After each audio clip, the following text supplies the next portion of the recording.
I'm Krishan. I'm one of the composers on the Soli project. I am an undergraduate at Columbia University studying music, and I'm calling in from Tokyo, Japan right now.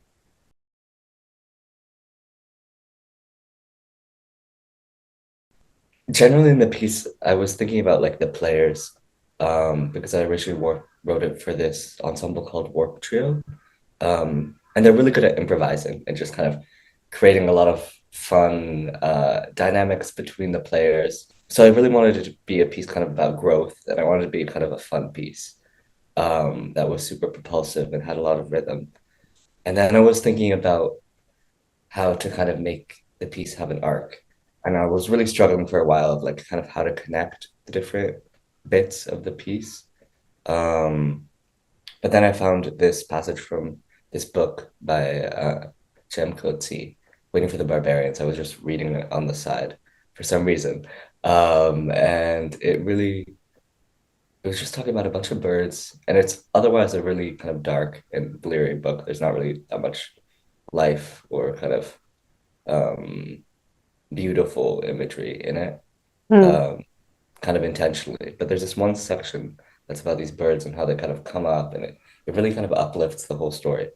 And I was just thinking about that sort of motion, and that's maybe what most inspired the piece, I would say.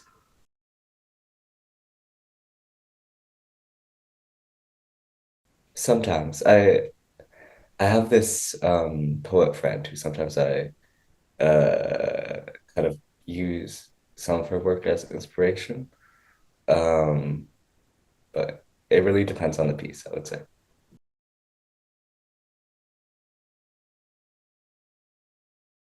I think I've definitely, after this piece, I've been a little bit more free with kind of my approach to performers. Because before this, I never really had an opportunity to work um, for such a long time with performers so closely. I think that's part of what made me so happy with this piece and kind of has really shaped my music going forward.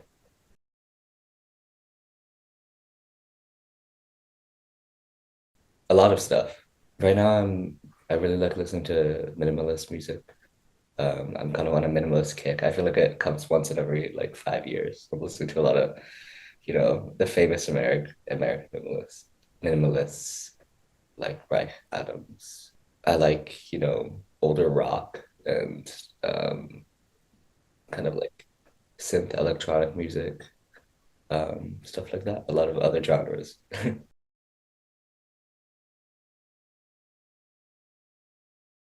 Sometimes they appear in kind of more some of my more electronic pieces. I've done some work with like delay and pedals and stuff like that. And I think that connects a lot more to the whole electronic music side and electronic dance music or other genres like that.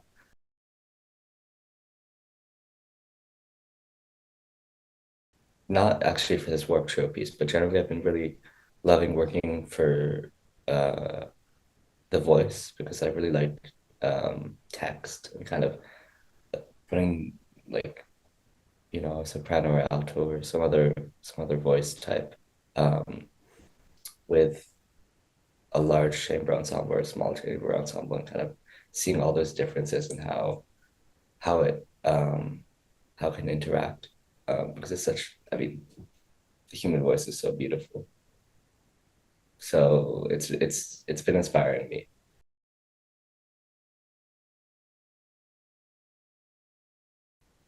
I'd love to work on kind of more large scale pieces. It's hard to find funding, chamber ensemble sized pieces or longer form pieces, maybe with a bunch of texts and one or two singers. Um, that could be kind of more like an evening length sort of piece.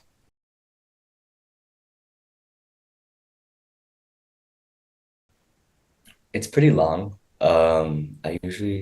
I think for the Warped Trio start piece, well, it was a short piece, so I started maybe 4 or 5 months before, and I start uh, just with sketching on paper, 'cause that I find. Um, the easiest for my brain. And I can put it into the computer, go back, have a few rounds of revision, cut large sections out, come back, and then work with the performers. I think that was kind of the biggest update to my process with this piece, was just the kind of playing sessions and the Q&A sessions with the performers. Really, every time that happened, it really kind of jump started whatever I'd been working on before and kind of gave me a new direction and new focus.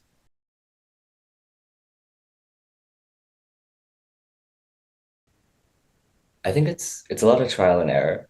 Um, but I think it's also up to kind of just sitting back and listening a bunch sometimes. Like hearing performers play, they have so much expertise and so much kind of niche knowledge in areas that you never even knew about.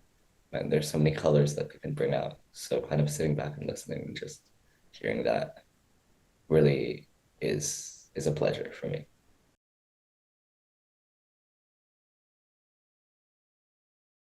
The feeling of working with the performers is the most fun thing.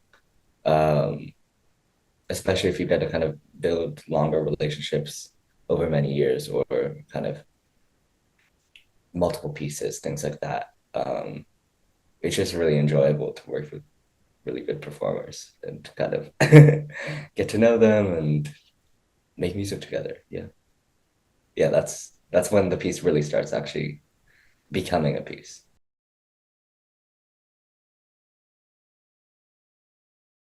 Just at the end of high school. So I'm right now in my going to my third year of university. So it hasn't been that long. It's been fun. I've gotten to work with a lot of people, different people on the way and try out a bunch of different instruments. Some of which I'm not so skilled at writing for, but that's the journey. I had this really amazing teacher. Who was actually my violin teacher in high school, but he was also a composer. And at some point, I kind of stopped practicing violin very much. We started working on composition. It was it was a fun shift.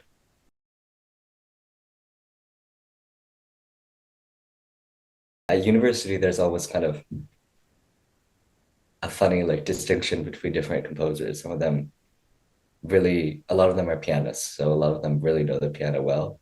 And then a few are string instrumentalists. So we always, I guess at university, we would always say that kind of the string instrumentalists can write for the strings better than the pianists can write a really good piano part, but then the string players have no idea, where to put their hands and how that works. So there's always a bit of a back and forth that way. Yeah, I think it's interesting just kind of even thinking about how like just shapes that you make with your fingers and have such a big influence on your brain. If you do it enough, bending into those integral shapes just still sticks with you years after. But yeah, I wonder if playing different instruments also helps us hear things differently. And then it's funny when kind of contemporary composers try to turn all those relationships upside down, then you have to kind of listen for different things. In my experience, sometimes composers want to kind of not have people do their kind of standard roles in the same way. Um, or even things like in jazz, like free jazz. It's not like the same sort of tight big band situation where everyone kind of has their piece to play in the puzzle. There is a new puzzle, right? Because it's funny also, like each ensemble kind of, especially contemporary music ensembles like Warp Trio, I'm sure solely has their own kind of dynamics too. Each ensemble has their own kind of dynamics between the players musically um, that they kind of build over time. So it's really also cool to hear that every time you work with a new ensemble.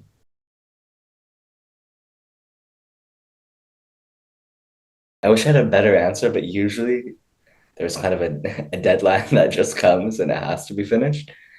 Um, because I think pieces are so much, at least for me, so much more a process and kind of, at least now I'm still learning a bunch. So there's so much more a process than kind of some big achievement that happens at the end.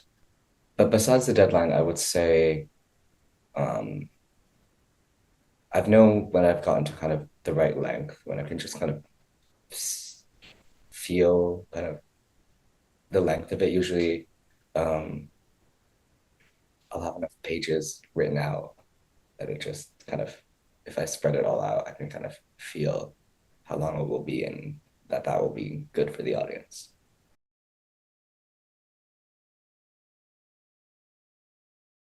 Usually just ignoring it for a while. That might not be the most recommended answer. I often listen to music, talking to performers is also great. It gives you new ideas. And sometimes I can usually tackle it from another angle that I wasn't thinking of before. It might just take a little extra creativity.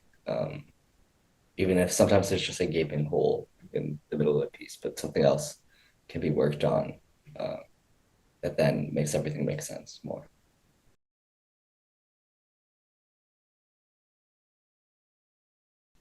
I think definitely working on paper has been a new thing for me, and really helped kind of how I can see the full piece and the arc. I really like writing things out. And my music handwriting has gotten a lot better, which I think is really important for that sort of thing. And I think now I also take a lot longer writing pieces than I used to. Uh, Hmm. I expect that will continue to happen as I start writing longer pieces in the future. Uh, you kind of have to see it as kind of playing the long game because it just takes time to kind of really formulate it in your head, at least for me.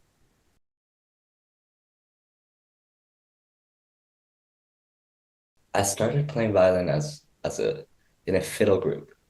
There's Hmm. like there's a local art museum in my town, um, and they have this kind of like multi-generational fiddle group. So there's a bunch of kids and um, bunch of adults, and there was like four or five or something. And my neighbor was in the fiddle group, so I just went along some Saturdays, and it was really fun. I couldn't really play much. The great thing about that is that fiddling is a lot of open strings. A lot of the chords are open strings of the violin. It's like Hmm. G, D, A, stuff like that. So you can kind of get along pretty well by just kind of playing one note at a time, even if the melody is actually fiddling is super difficult and goes by super fast. If you do it well, you can kind of add to the mix by just playing one note at a time on some open string.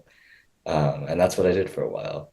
It was really kind of a crazy group to be in because there's so much going on. Like sometimes, you know, some sort of whistle or flute will come out. Sometimes people will change instruments, um, or you'll kind of change from two reels in the middle, and you'll go into a new song. There's all these kind of conventions with it that people just know, and I was just kind of happily playing along on some random strings and not really worrying about what was happening around me too much.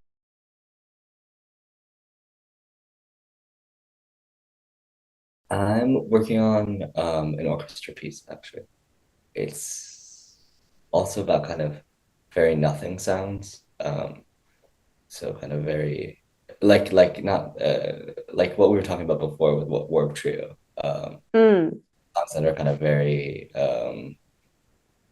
small or fragile. So yeah, I'm excited about it.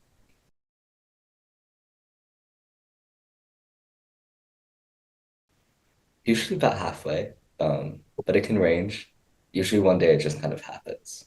I have to wait for the title to kind of appear magically. I think it's also interesting because I feel like people have very different relationships to kind of words and the meaning of words too, even among composers, kind of how even important they think the title is. Some of my friends would say that the title is kind of everything and communicating to the audience, like your only chance to really stick something into their mind before they hear the piece, um, and that it can have a big impact. Other people are a little bit more skeptical. I think also it's interesting that usually with like book titles or things like that, we think a lot about how it signifies the type of book. I mean, you can kind of know if it's going to be one of those like bestseller romance novels or whatever, something more sci-fi. Usually there's some kind of clue in the title. But I think we think about it less in our field of composition sometimes, that often the title can really be a marker of what sort of piece are you about to get into. Um, is it in all caps? Is there a bunch of parentheses and question marks in the title? Or is it a long phrase? I think often that can also kind of be a signal too. Thanks for watching. If you enjoyed this interview and want to see more like it, check out the 30 by 30 by 30 playlist on our channel. For more information about the 30 by 30 by 30 project, check out the website linked to the right.